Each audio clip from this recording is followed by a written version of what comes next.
Assalamualaikum warahmatullahi wabarakatuh. Alhamdulillahi rabbil alamin alladhi yaqbalu qubul ad-du'a ad-da'in khususan ibadahu as-sa'imin wa yaj'alu qubul ad-du'a min khususiyyati hadhihi al-ummati fi shahri Ramadan al-karim falahu an-ni'matu wal-fadlu wal-minnatu wal-hasan salawatullahi al-barri ar-rahim wal-malaikati al-muqarrabin wa ala alihi wa ashabihi at-tayyibin at-tahirin amma ba'd. Pemirsa Ahgofos yang dimuliakan Allah Subhanahu wa taala. Ada 4 amalan yang dituntut untuk memperbanyak di malam Lailatul Qadar. Al-a'malu allati tutla fi Lailatul Qadar arba'atun. Ada 4 amalan yang dituntut di malam Lailatul Qadar. Yang pertama, al-istiktsaru min tilawatil Qur'an. Memperbanyak membaca Al-Qur'an. Pemirsa, ketika saya membaca kitab-kitab salaf, ketika saya membaca biografi para ulama-ulama kita terdahulu, saya terheran, saya takjub, saya berpikir, kok bisa mereka banyak bisa mengkhatamkan Al-Quran. Sebagaimana dijelaskan di dalam kitab Al-Azkarun Nawawiyah, Abi Zakaria Yahya bin Sharaf An-Nawawi, Imam Nawawi di dalam kitab tersebut menjelaskan, ada beberapa contoh para ulama yang mampu mengkhatamkan Al-Quran setiap harinya tidak cuma 1 kali. Memang ada yang 1 kali khatam Al-Quran, ada yang 1 kali mengkhatamkan dalam sepekan, ada juga diriwayatkan oleh Ibnul Kathib As-Sufi rahimahullahu ta'ala. Beliau mampu mengkhatamkan Al-Quran 8 kali dalam sehari. Dan diriwayatkan juga Al-Habib Abdurrahman As-Saqaf, beliau juga mampu mengkhatamkan Al-Quran 8 kali dalam sehari. 4 kali siangnya, 4 kali malamnya. Begitu juga diriwayatkan bahwasanya Imam Ahmad Ad-Dawruqi, beliau mampu mengkhatamkan Al-Quran dalam sehari fima baina zuhur wal asr. Beliau mampu mengkhatamkan 1 kali, dan ini beliau lakukan selain bulan Ramadan. Wa fima bainal maghrib wal isya yakhtumuhu aidan. Beliau pun mampu mengkhatamkan Al-Quran di antara isya dan maghrib. Namun di bulan Ramadan beliau lebih gigih dan lebih giat, mampu mengkhatamkan lebih daripada 1 kali. Wa yakhtumuhu aidan khatmataini wa syai'an fima bainal maghrib wal isya. Beliau pun mampu mengkhatamkan Al-Quran di antara maghrib dan isya 2 kali khatam, bahkan lebih. Diriwayatkan bahwasanya Imam Mujahid pun mampu mengkhatamkan Al-Quran fima bainal maghrib wal isya, di antara maghrib dan isya.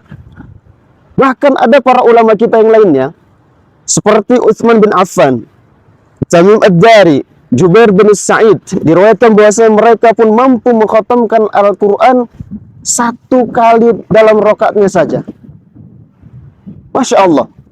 Ini adalah merupakan motivasi buat kita semua.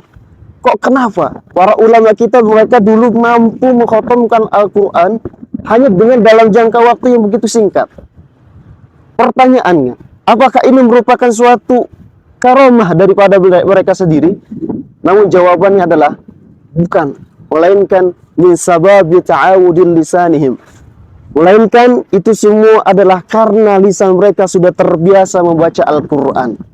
Bukankah baginda Rasulullah Shallallahu Alaihi Wasallam pernah bersabda yang diriwayatkan oleh Abdullah bin Umar? Apa kata Rasulullah? As-siyamu wal Qur'anu yashfa'ani lil 'abdi yaumil qiyamah. Puasa dan membaca Al-Quran, yang mana kedua ini bisa menjadi syafaat bagi seorang hamba kelak di akhirat. Yaqul siyam, dan puasa itu berkata kepada Tuhannya, ai Rabb, mana'tuhu at-ta'ama wasyahawati fin nahar. Hei Tuhanku, ya Rabb, bukankah aku ketika hambamu ini hidup di dunia, mana'tuhu, aku sudah mencegah untuk dia tidak makan di siang harinya, untuk mencegah tidak menyalurkan syahwatnya di siang harinya. Fasyafi'ni fihi, maka ya Tuhanku, berikanlah izin kepada aku untuk memberikan syafaat kepada hambamu ini. Wa yaqulul Qur'an, begitu juga Al-Quran berkata, Ai Rabb, mana'tuhun nauma bil lail. Ya Tuhanku, bukankah aku pun sudah melarang hambamu ini ketika hidup di dunia untuk tidak tidur di malam hari, dikarenakan hanya ingin membaca kitabmu yang suci. Fasyaffi'ni. Maka dia pun berkata, ya Allah, berikan juga lah syafaat kepada hambamu yang ini. Qala, Rasulullah pun menyambung sabdanya, fayusyaffa'ani. Keduanya diberikan izin oleh Allah Subhanahu wa taala untuk memberikan syafaat kepada hamba yang ketika hidup di dunia mau berpuasa, begitu juga memperbanyak bacaan Al-Qur'an. Pemirsa Hagofos yang dimuliakan Allah Subhanahu wa taala. Adapun amalan yang kedua yang dituntut kita untuk memperbanyak di malam Lailatul Qadar, al-ikhtisaru minad du'a, yaitu untuk memperbanyak berdoa, meminta, memohon kepada Allah Subhanahu wa taala. Sebagaimana diriwayatkan bahwasanya Rasulullah sallallahu alaihi wasallam pernah bersabda, qala anna an-nabiy sallallahu alaihi wasallam qala yawman wa hadara Ramadan. Rasulullah ketika hari pertama datangnya bulan Ramadan pernah berkata kepada sahabat, atakum Ramadan syahrul barakah, fihi khairun yughashshikumullah, fatunzalur rahmah wa tuhattil khataya wa yustajabu fihi du'a. Ketika itu Rasulullah bersabda kepada para sahabat, hai sahabatku, atakum Ramadan, kita sudah kedatangan bulan Ramadan, syahrul barakah, bulan yang penuh dengan keberkahan. Fihi khairun yughashshikumullah, di dalam bulan ini ada kebaikan-kebaikan yang Allah sembunyikan daripada kita. Fatunzalur rahmah, dan di bulan ini juga diturunkannya rahmat.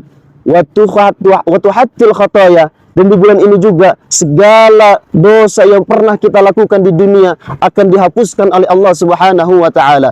Wa yustajabu fihi du'a, dan bagi siapa yang mau memperbanyak berdoa, meminta, bermunajat kepada Allah Subhanahu wa taala, maka besar kemungkinan doa tersebut akan diijabah oleh Allah Subhanahu wa taala. Bukankah Allah pun berfirman di dalam Al-Qur'an, idza sa'alaka 'ibadi 'anni fa inni qarib ujibu da'watad da'i idza da'an.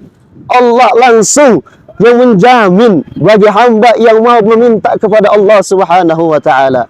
Pemirsa Ahgofos yang dimuliakan Allah Subhanahu wa taala, inilah amalan yang dituntut yang kedua adalah memperbanyak berdoa dan meminta kepada Allah Subhanahu wa taala. Adapun amalan yang ketiga yang dituntut untuk memperbanyak di malam bulan Ramadan ataupun terlebih-lebih terkhusus di malam Lailatul Qadar, qiyamul lail, menghidupkan malam-malam Ramadan, terlebih-lebih 10 akhir di bulan Ramadan. Ada hadis baginda Rasulullah sallallahu alaihi wasallam. Apa kata Rasulullah? Man qama Lailatul Qadar imanan wa ihtisaban ghufira ma taqaddama min dzambi. Kata baginda Rasulullah, siapa yang mau menghidupkan malam Lailatul Qadar dengan memperbanyak amalan-amalan di malam tersebut, imanan, dan dia pun beriman terhadap Lailatul Qadar tersebut, wahtisaban, dan mengharapkan ridha pahala dari Allah Subhanahu wa taala. Apa ganjarannya? Ghufira ma taqaddama min dzambi, maka orang tersebut semua kesalahannya, semua dosanya yang sudah beliau lakukan terlebih dahulu, ghufira, Allah ampunkan. Qala al-Imam Ar-Razi, Imam Ar-Razi pernah berkata, wa alam man ahyaha faka'annama 'abadallaha ta'ala naifan wa thamanuna sana. Barang siapa yang mau menghidupkan malam-malam Lailatul Qadar, faka'annama, seolah-olah orang tersebut, 'abadallaha ta'ala naifan wa thamanuna sana, dia itu menyembah Allah Subhanahu wa taala lebih daripada 80 tahun. Wa man ahyaha kulla sanatin, dan siapapun yang mau menghidupkan malam Lailatul Qadar, ka'annama ruziqa a'maran katsira, Allah berikan dia keberkahan dalam umur, Allah panjangkan dia umur. Pemirsa Ahgofos yang dimuliakan Allah Subhanahu wa taala. Adapun amalan yang terakhir yang dituntut dan dianjurkan untuk memperbanyak di malam Lailatul Qadar, al-iktsaru minas shadaqah, yaitu memperbanyak bersedekah. Sebagaimana Allah Subhanahu wa taala berfirman di dalam Al-Qur'an, innal abrara yashrabuna min ka'sin kana mizajuha kafura. Dan sambungan ayat setelahnya Allah sebutkan, yut'imuna at-ta'ama ala hubbihi miskinan wa yatima wa asira. Kata Allah, orang yang mau melakukan hal kebaikan, hal yang keji, nanti kelak di akhirat yashrabuna min ka'sin.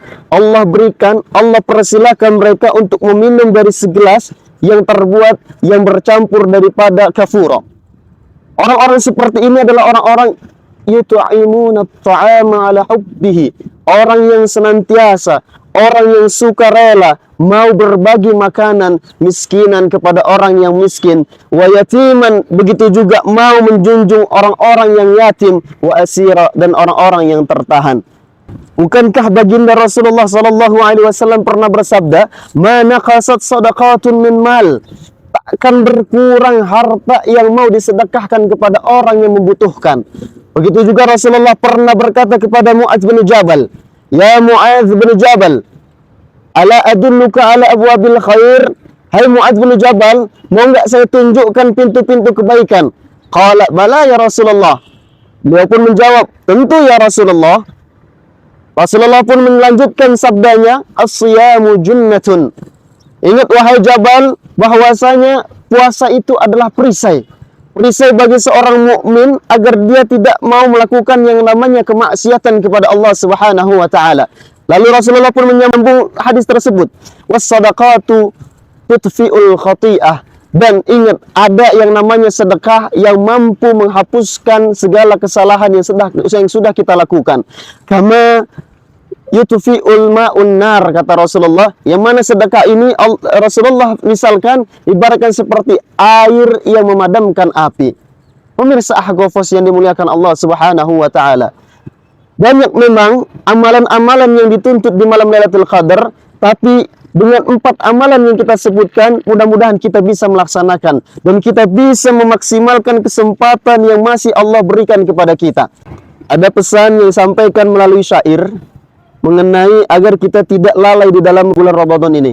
Apa kata syair mengatakan, la taj'al Ramadana syahra fukahatin hatta taqdiya bil jamili fununuhu wa alam bi annaka laysa bi ajrihi hatta takuna tasumuhu wa tasunuhu.